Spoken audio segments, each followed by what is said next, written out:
इस जगह पर सबसे पहले अंग्रेजों के द्वारा नील की खेती किया गया था। नील की खेती को 4 तरीके से जो है प्रोसेस करके और फाइनली जो है नील को प्रोसेस करके और तैयार किया जाता है। इस नज़ारे को देखने के बाद काफी लोगों को ये समझ नहीं आ रहा होगा कि आखिर जो ये क्या था। आपको बता दें कि ये जगह दरअसल पश्चिमी चंपारण के बेतिया जिले में मौजूद है। वैसे तो आज तक आपने इतिहास की दुनिया में सिर्फ ये चीजों को पढ़ा होगा कि अंग्रेजों के जमाने में नील की खेती कैसे होती थी, लेकिन आज हम हूबहू उस जगह पर आपको लाके खड़ा कर दिए हैं जहां पर अंग्रेज जो है, जैसा कि आपको पता होगा कि पश्चिमी चंपारण की ही धरती थी जहां पर सबसे पहले अंग्रेजों ने नील की खेती की थी।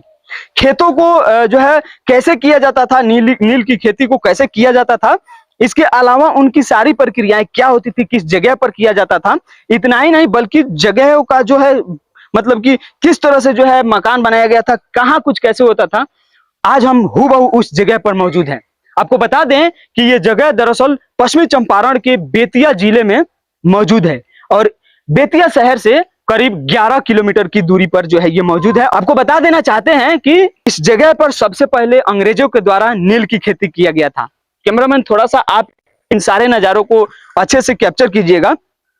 आपको जो ये जो दिख रहे हैं एक तरह से जो एक घर है, क्योंकि अंग्रेज के जमाने में जो है ये सारी चीजें जो है बनाया गया था। एक तरह से समझिए कि नील, अफीम और जो भी है मतलब कि अंग्रेज के जमाने में जो खेतियां होती थी उन सभी को यहीं पर जो है प्रोसेस किया जाता था, यहीं पर इकट्ठा किया जाता था, मतलब कुल मिला के जो है खेती यहीं पर किया जाता था। इसके अलावा ये सारी चीजें जो है वगैरह हुआ मतलब गोदाम वगैरह, और इसके जस्ट उधर जो है उसका अंग्रेजों के रहने का जो है वास स्थान था। इसके अलावा जो है आप उधर दिखा सकते हैं जो बड़ी सी जो तालाब है, वहां से जो है पानियों की जरूरतों को पूरा किया जाता था। तो देखिए अभी जो आपको ये नजारे दिख रहे हैं, इस नजारे को देखने के बाद काफी लोगों को ये समझ नहीं आ रहा होगा कि आखिर जो है ये क्या था।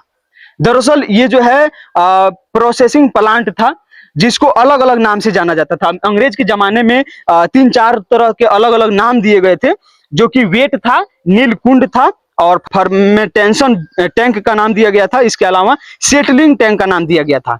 आपको थोड़ा सा इधर नीचे जूम करके दिखाइए।